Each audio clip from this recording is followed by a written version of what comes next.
नमस्कार, आप देख रहे हैं संभाग पोस्ट न्यूज। आइए करते हैं खबरों की शुरुआत।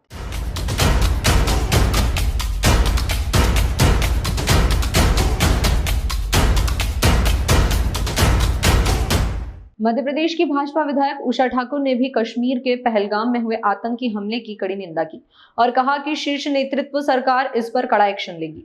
देश की अखंडता और एकता को 75 वर्षों से संभाले रखने का प्रयास किया जा रहा है, लेकिन वे लोग इसे कभी सफल नहीं होने देना चाहते हैं। मध्य प्रदेश के पूर्व कैबिनेट मंत्री और तत्कालीन भाजपा विधायक उषा ठाकुर ने कश्मीर के पहलगाम में हुए आतंकी हमले पर मीडिया से चर्चा की।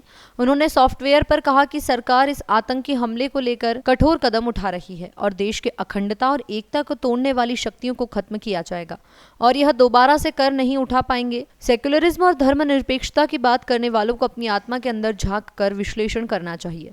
तो वहीं उन्होंने कहा कि आतंकवादियों का केवल आतंक फैलाना ही काम है और इन्हें सबक सिखाने का काम केंद्र नेतृत्व का है।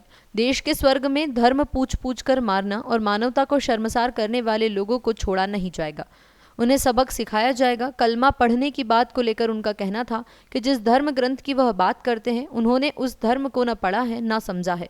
अगर ऐसा करते तो वह इस प्रकार की घटना को अंजाम नहीं देते।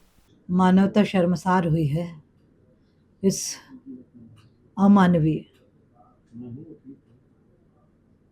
जो घटना हुई है, उसके लिए बिल्कुल हर देशभक्त की आत्मा आहत है।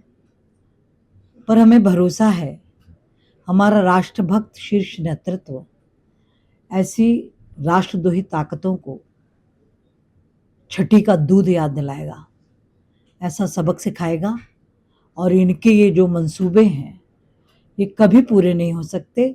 ये देश की एकता और अखंडता को चुनौती देने का जो दुस्साहस कर रहे हैं, ये दोबारा सिर उठाने की स्थिति में भी नहीं बचेंगे, क्योंकि ये मोदी का भारत है। शीर्ष नेतृत्व हमारा राष्ट्रभक्ति और राष्ट्र निर्माण के लिए संकल्पित है। तो सभी देशद्रोही अपनी चिंता अब कर लें। दीदी, कई बार देखने में आता है कि कई इस तरह की घटना घटित हो जाती है और लोग कहते हैं कि भारत में हिंदू मुस्लिम सिख सब भाई भाई है। उन लोगों को क्या कहना चाहेंगे इस घटना के बारे में? उन लोगों को यही कहना चाहेंगे कि आप अपनी आत्मा की गहराई और सच्चाइयों के साथ इन घटनाओं का विश्लेषण कीजिए और फिर आपके क्या विचार हैं वो समाज को बताइए। सेक्युलरिज्म की बात की जाती है विपक्ष के नेताओं के, आतंकवादियों का कोई धर्म नहीं होता, उसको लेकर क्या कहना चाहिए? आतंकवादियों का तो धर्म सिर्फ आतंक फैलाना है और उनको सबक सिखाना समर्थ सक्षम केंद्रीय नेतृत्व को आता है। लेकिन इस घटना के बाद से धर्म की बात जो सामने आ गई है कि धर्म देखकर आदमी को गोली मार दी गई, ये बहुत ही निंदनीय कृत्य है कि धर्म पूछ पूछ के आप नागरिकों को हत्या करेंगे। तो इस हिंदुस्तान में रहने का, इस देश के स्वर्ग को बर्बाद करने का कोई अधिकार ऐसे नरपिशाचों को नहीं बनता और अब वो सब अपनी खैर मनाएंगे इस घटना के बाद। इंदौर के साथ जिस तरह से पहलगाम में घटना हुई, उसके पहले पश्चिम बंगाल में घटना सामने आई, उसके पहले गुना में घटना आई, लगातार हिंदुओं को ही टारगेट कर उनके घरों पर हमला किया जा रहा है। क्या ठोस कदम उठाने की अब आवश्यकता नहीं है?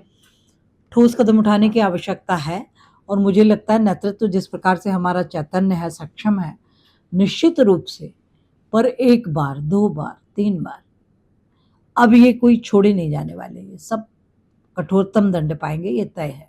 दीदी, आतंकियों ने पहले कलमा पढ़ने की बात की, इसके बाद सभी को गोली। जी, ये उनकी हैवानियत की पराकाष्ठा है। वो जिस कुरान की बात करते हैं ना उसको उन्होंने पढ़ा है, ना समझा है, ना आचरण में उतारा है।